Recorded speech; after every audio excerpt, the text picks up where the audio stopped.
Tennessee, the chairs of the political parties in Knox County, Republicans and Democrats, join us. Susan? Yeah, Matt, I'd like to ask you a little bit about redistricting. It's something we do every 10 years. Republicans are generally in charge of that. Have you looked at the maps, and have you agreed with what we're doing here in the county? And I have a cat on my chair. The cat has a question. And have you looked at the state legislature, and do you have any concerns for drawing out the Democrat that's in Knox County right now? Yeah, understandable. Well, here on a local level, I don't think that the maps are perfect at all. But I do think that when we look at the new county commission districts, it looks like a net neutral politically. I think that's despite the efforts by some Republicans to try and push Sequoia Hills into District 1. But outside of that, we're poised to make gains as Democrats in Knox County over the next decade. And then on the state level, we won't know what those maps look like until they come out of the GOP caucus meetings. But whatever the maps are drawn, we intend to field candidates that talk about real issues, talk about affordable health care, talk about public education, and we'll just kind of play with the board that's handed to us. But unfortunately, we are in the minority party in the state legislature at this point. So I'm not too sure what to expect, but I must say I don't trust the Republicans necessarily to draw a map that is entirely fair. Daniel, what do you think about that? Have you had any discussions at all about that, Daniel? No, so I haven't had any discussion about the state maps or the legislative maps. It's my understanding that has been pretty airtight. So, with Matt, I think we'll both find out at the same time, and I haven't been asked to review it, and I haven't seen it. So, personally, I think the county maps are fair, and we'll see what happens in 2022.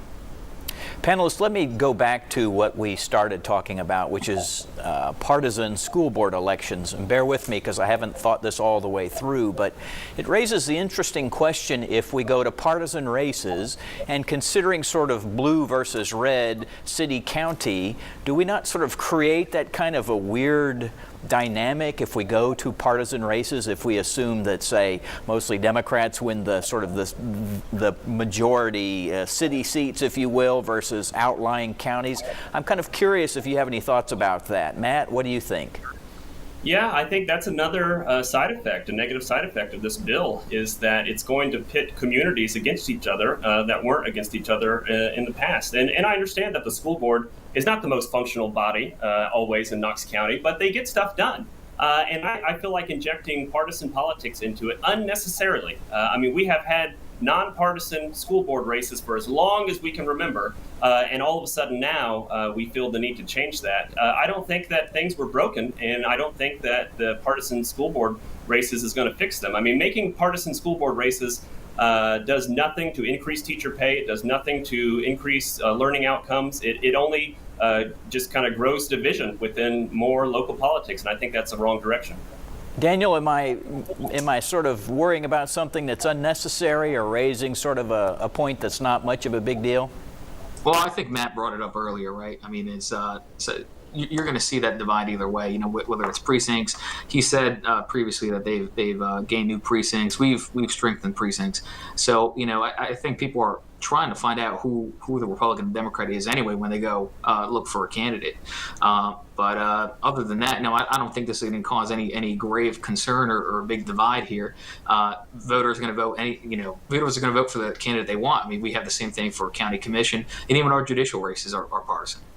Daniel, created years ago by the California Republican Party chair, but popularized by Ronald Reagan, the 11th commandment: thou shalt not speak ill of a fellow Republican.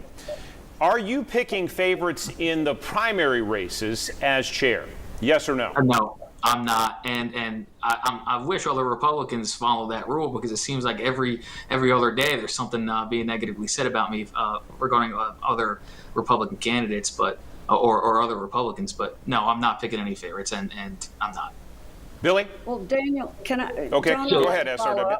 Yeah, I'd like to follow up with that, because there were some negative things said about you, Daniel, about a political consulting company, Angle, I think the name. Would you please answer that and give you an opportunity to explain what the truth is? Yeah, so Angle was created last year. I'm not part of it anymore. I have nothing to do with that. I've been out of Angle for maybe 3 months, going on to 4 now. So I don't have anything to do with it. And even when I was involved, I wasn't involved in any primary races anyway. So I stand firm on my actions. I stand firm on my stance. And I feel confident, actually feel more than confident, that I haven't violated any Tennessee bylaws or anything like that within our party. So, and I made our state chairman aware of it a long time ago as well. Billy, your last question to our panelists, about 30 seconds apiece. Sure. Daniel, I'll give you a chance to put a rumor away. There are lots of rumors in your world for sure. There's a rumor that you're going to get involved in Senator Briggs's race to try to defeat him. Can you put that to rest? That is the first time I've ever heard that rumor, and I'll tell you right now, I'm not involved in that. I can tell you definitively, no, absolutely not. All right, Okay. We're going to leave it there. We appreciate both of you for joining us this morning. We have a little time for our talk around coming back. But Daniel Herrera, Matt Shears, thanks for the conversation. We look forward to having both of you back in 2022.